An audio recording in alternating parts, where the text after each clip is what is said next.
Amis aficionados, bonjour, bonsoir, bienvenue dans cette nouvelle émission de Noir et Blanc, une émission actualité oblige où nous allons revenir longuement sur Patrick Castro, l'un des recordman de victoire au trophée des As.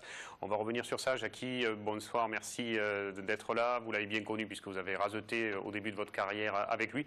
Vous étiez à la Feria de Séville, vous n'étiez pas là mardi, vous allez voir ce bel hommage qui lui a été rendu lundi pour un dernier tour de piste, Patrick Castro dans les arènes de Lunel. Avec nous Gérard Muscat qui était un ami très proche de Patrick Castro. Et puis vous nous avez amené Jean Joannet qui a enfin décidé de sortir de sa maison de Marguerite sur ce plateau pour venir parler d'un de vos copains très proches qui était Patrick Castro. Merci Jean d'être là. Jean, je ne sais pas si vous le saviez, mais vous êtes l'un des gauchers préférés de Jackie Siméon aussi.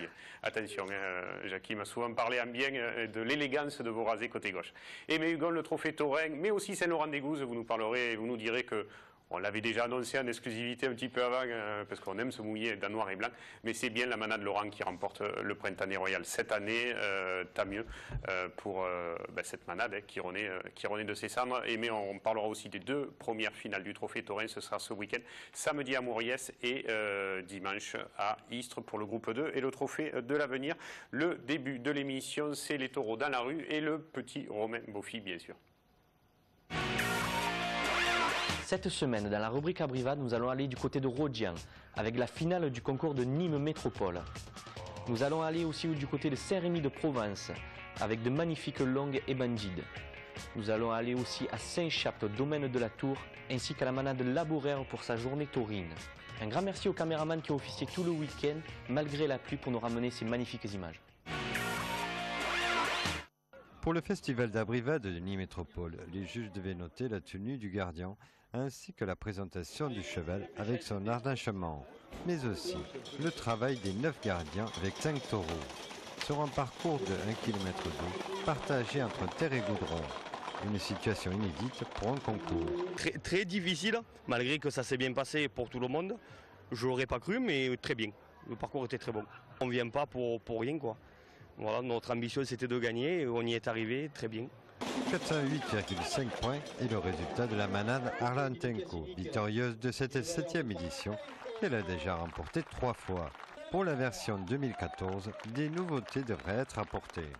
Pour l'an prochain, sur lesquels on travaille, peut-être réaliser les 2 demi-finales sur la même commune pour pouvoir donner le même parcours et les mêmes chances à chaque manade, avec une demi-finale le samedi, une demi-finale le dimanche. Et on va tout faire pour essayer de coupler la finale du concours d'Abrivade avec la finale de Graines de Raseteur. Une finale d'Abrivade dans la pure tradition. Elle se clôturera avec des applaudissements et le coup au centre.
De superbes images. Encore merci aux caméramans qui ont filé tout le week-end.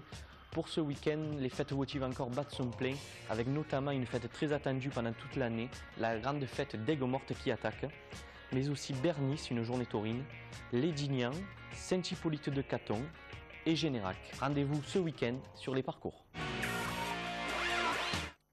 Voilà, merci à tous nos caméramans. Alain Bellon aussi qui a officié cette semaine avec la finale de Nîmes Métropole et du concours d'Abrivade. Et puis René Couder qui était aussi du matin jusqu'au soir à la fête de Saint-Rémy-de-Provence pour toutes ces images.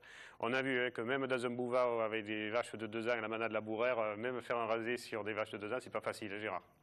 Et oui, nous on a commencé par là. Les premières roustes, ça a été ça. Et c'est vrai que ça fait pas trop mal les petites vaches, mais...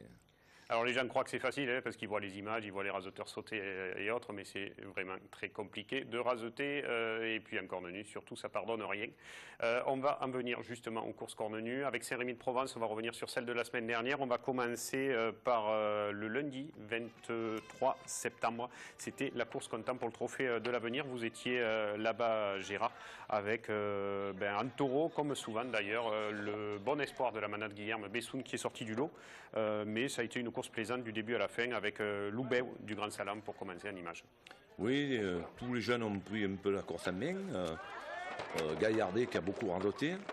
Le petit Outfil aussi qui a vraiment radoté, qui a fait des super beaux radés.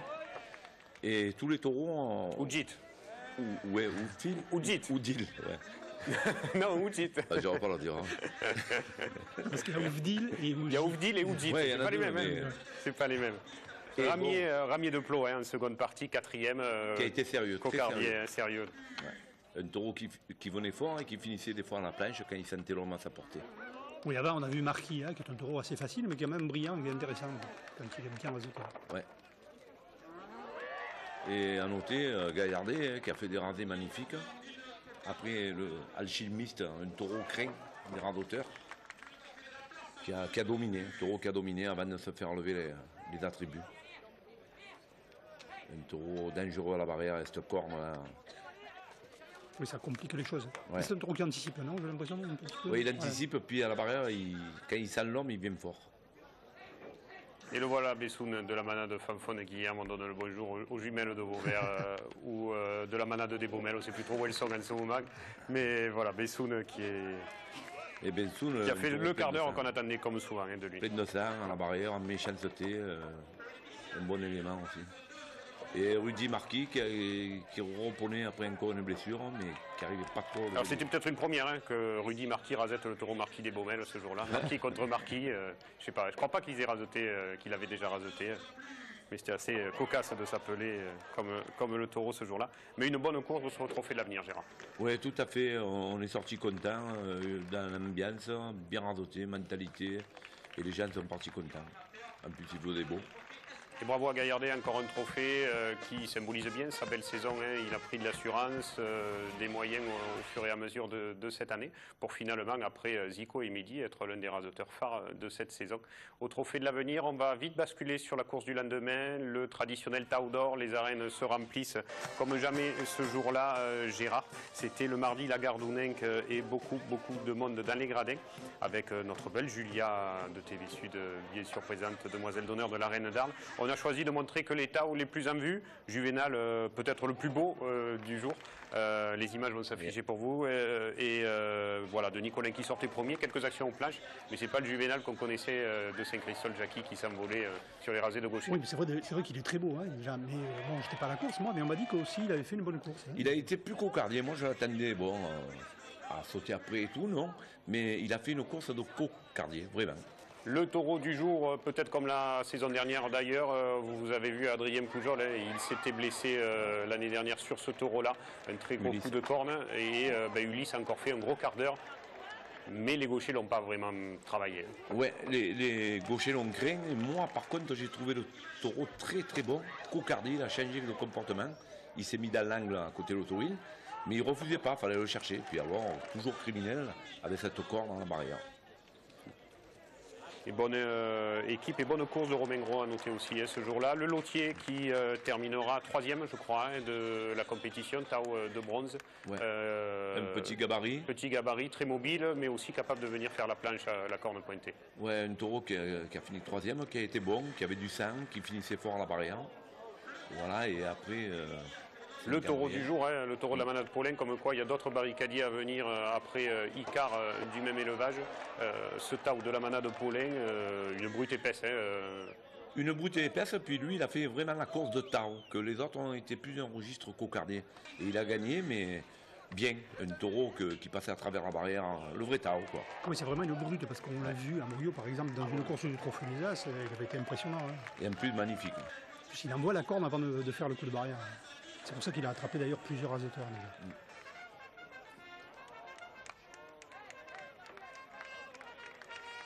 Le taureau était bon.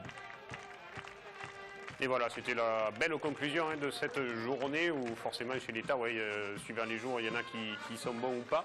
La manade Paulin récompensée logiquement derrière la manade Rouquette en 2e position avec Ulysse. Et on vous disait tout à l'heure, manade Lautier, 3e de ce Tao d'Or 2013, avec comme vainqueur logiquement David Sabatier qui a beaucoup rasoté. Et puis les adieux à Rodolphe Roux pour son dernier Tao d'Or dans les arènes de Saint-Rémy. David Sabatier, on l'a vu, il gagne à Mauriès, les Olives Vertes, il est là encore une fois présent, il fait une très très bonne fin de saison. Il a trouvé un grand tourneur, il a pris Jérôme Dumas et depuis je trouve que... Je ne le savais pas, c'est vrai. Et oui, il a Jérôme Dumas. C'est normal, c'est sûr, s'il a Jérôme Dumas, finalement il n'a aucun mérite. Sa carrière repart. Il n'a aucun mérite, finalement tout revient à Jérôme Dumas, qu'on va recevoir bientôt sur le plateau de Noir et Blanc, parce que vous le savez bien sûr, il y a la grande patate d'or qui arrive. David, il a radoté à toutes les courses à céramique comme il faut. Bien. Bravo David. La suite de l'actualité, on va vous parler de vous un petit peu, Jean. Les images vont partir. Marguerite, est-ce que vous y étiez Non, je n'étais pas là. C'est vrai, même à Marguerite, vous ne sortez pas de chez vous. Gérard, quand même, c'est pas possible. Écoute, là, je l'ai fait sortir un peu, mais il s'en a la naphtaline. Il sort jamais. J'en parle là-dessus. Alors on passe sur la première partie pour vous parler des taureaux les plus en vue ce jour-là, à commencer par ce taureau de la manade de Lautier qui s'appelle Cerbère, l'un des bons taureaux du jour dans cette course. Et puis une course menée côté droit par un Zico Catif qui aura été en forme tout au long de ce week-end comme Mehdi Belgouari. D'ailleurs, c'est de bon augure pour la finale du Trophée de l'Avenir qui s'annonce dans les arènes d'Istres. Zico qui a radoté tranquille à sa main, mais quand il fallait faire les rendez durs à des taureaux sérieux, il était là encore. Et bon, il a totalisé aussi. Et bon, on a pu passer l'après-midi jusqu'au taureau de Pau qu'il a pété un orage. Voilà. On a vu Martinez en tête du Passéo, là, faisait ses adieux à la piste, non? Oui, Daniel, c'était ça. Il fait son jubilé à Barbantane le mois prochain. Ce mois-ci, je veux dire. Il arrête. Tourneur, Daniel Martinez, bien sûr. Le taureau que vous voyez en image, c'est Tavel, c'est ça, Gérard, de la manade de Pau. Oui, taureau qui a été très très bien. Et bon, il y a eu la pluie. Non, c'est la galère, je crois, celui-là. Ah, d'accord. C'est Tyros, pardon. Tyros de la galère. C'est la galère qui a été bien aussi avec des grosses actions à la barrière. Et même en sautant après les hommes. Un taureau bien qui prenait droite, gauche. Et Morel qui a totalisé un peu, qui a levé un peu aussi.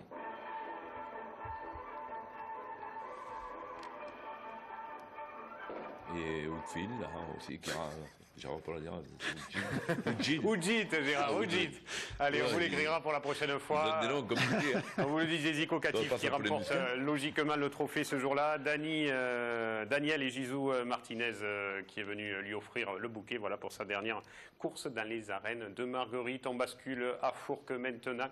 Le trophée de l'avenir pour la dernière course du samedi. Merci à tous nos caméramans, Christian Bérard, René Couder bien sûr, qui a été tout au long, on vous l'a dit, de la fête à Saint-Rémy, du matin jusqu'au soir très tard dans les bodegas, mais aussi donc Christian Bérard et Alain Bérizy qui était à Fourques samedi dernier.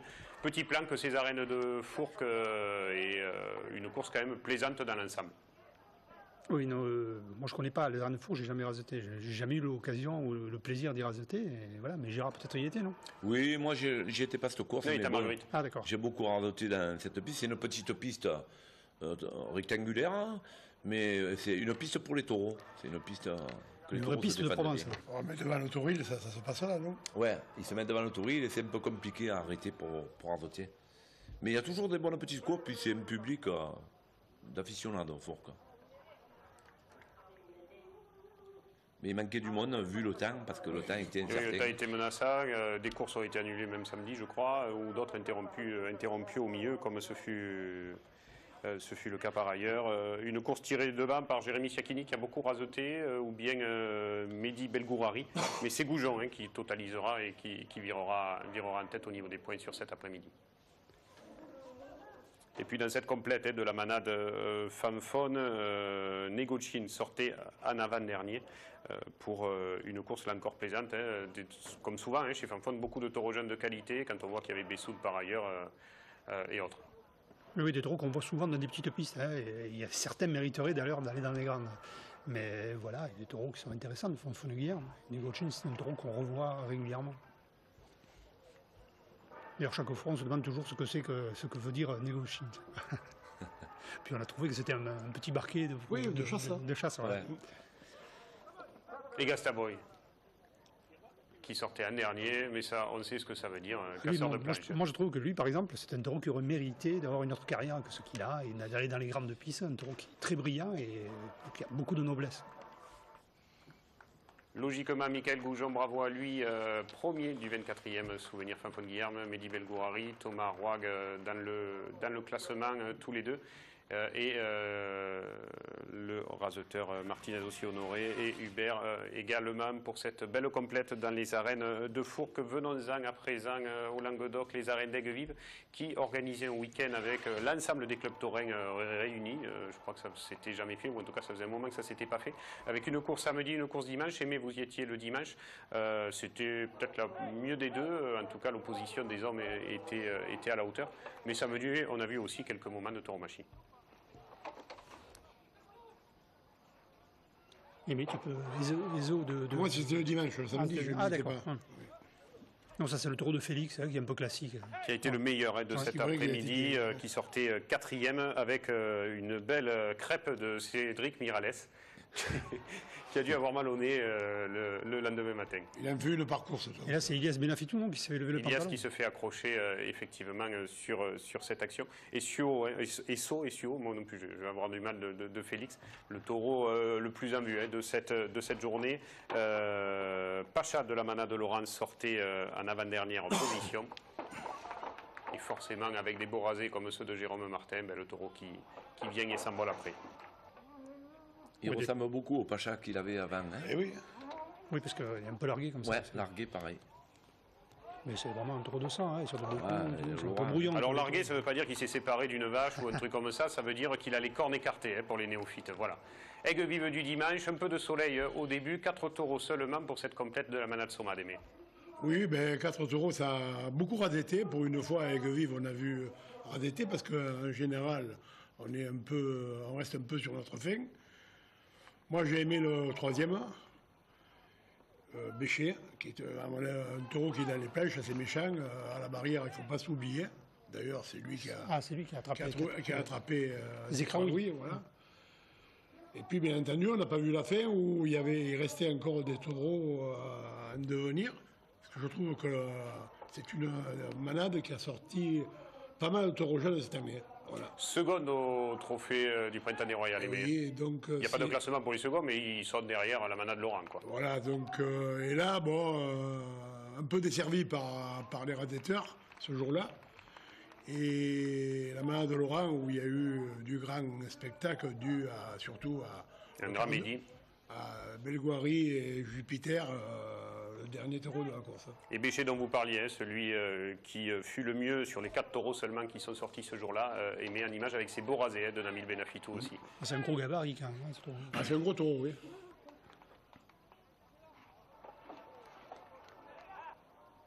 Belgourari fera une quinzaine de points en 4 taureaux seulement, c'est vous dire s'il était en forme dans une piste qui est pourtant compliquée pour les hommes que cette piste des arènes d'Aigues-Vives, le temps menaçant, le pauvre Jean-Pierre Masse qui 2 jours de suite a pris la douche. Et Castor, moi je l'avais vu excellent Oui, parce qu'ils avaient lancé Bécher là, mais c'est Castor. à Van Nargue. Et là, Non, non, c'était bien le 4e Castor. Oui, Jackie. le 4e. Messet sortait 3e. Ah d'accord. là, Et il a Castor a attiré la pluie. Je ne sais pas s'il a été fait un interrompu barrage. par les radiateurs de peu et ça a moins rendu que ce que j'avais vu à Van Dargue. Voilà. Où à Van Dargue, il avait fait le pantalon de Belguari. Castor a pris l'eau, les spectateurs aussi. Sont partis. C'est dommage parce qu'il y avait des taureaux intéressants aussi après, à revoir sans doute dans cette fin de saison. Et Ou oui, peut-être.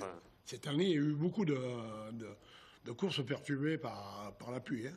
Alors, c'est quelque chose parce que Saint-Laurent, vous en savez quelque chose. à effectivement. Saint-Laurent, on l'a fait au printemps et le printemps, il n'a plu. Hein. Ouais, c'est vrai qu'il y a eu beaucoup de courses annulées, hein, printemps. Il faudrait créer l'automne des Royales, je ne sais pas. quelque Mais chose ça comme sera l'hiver des Royales avec la finale qui a lieu le 27 27 octobre, samedi 27, Voilà. je crois que Dimanche. c'est ça. Dimanche 27 octobre. Voilà. Dernière course à l'avenir du week-end dernier, Castries, Raymond Ferrière était de la partie. Grand merci à lui avec dans cet après-midi un très bon, bien sûr, Zico Catif, mais aussi Fessal Alam ou bien Jérémy Siakini qui, on en a parlé dans les dernières semaines de noir et blanc, revient en forme dans cette fin de saison. C'est aussi important pour la finale du Trophée de l'Avenir que ces 3 hommes, parmi les principaux qui ont animé ce Trophée de l'Avenir-là, soient en forme pour la finale. Loumamaï qui sera le taureau du jour, ce taureau de la manade SP Liblanc qui remportera le prix. Très cocardier qu'il faut aller chercher dans une piste comme Castries où il y a des angles, il faut savoir raseter et charger les taureaux, Jackie. Oui, en plus on le voit, hein, c'est le type même du taureau d'Espelli. Hein, Oui. Un peu, une petite anticipation qui tord un peu la tête, qui complique le jeu des rasetteurs.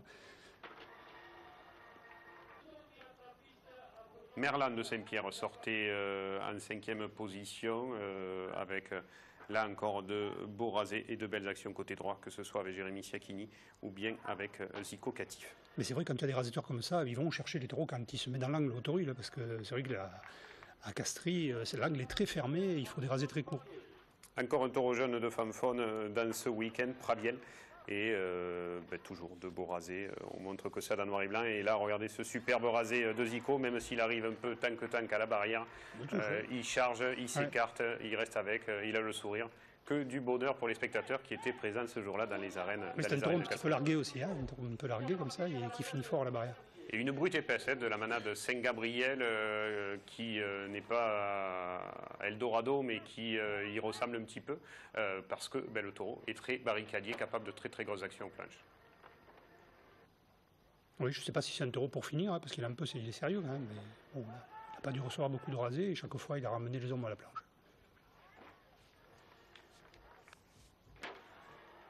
Énorme action que celle-ci par exemple avec Zico Catif. Ou bien Fessal Alam où le taureau bascule presque de l'autre côté des barrières. Fessal Alam lui aussi qui fait une bonne fin de saison et qui termine bien cette année 2013. On devrait se régaler si le temps le permet ce dimanche et ce samedi. On enregistre l'émission le mercredi. C'est un rasetteur très appliqué. Voilà, je trouve. Bravo à la manade Blanc Espelli. Ouais, il fait que des rasés propres, c'est vrai. C'est vrai. Bravo à Zico Catif, bravo à la manade Blanc Espelli. On vous le disait, aujourd'hui c'est une émission noir et blanc spéciale Patrick Castro. On a gardé toute la deuxième partie pour parler de Patrick qui nous a quittés. C'était mercredi dernier. À tout de suite après la publicité.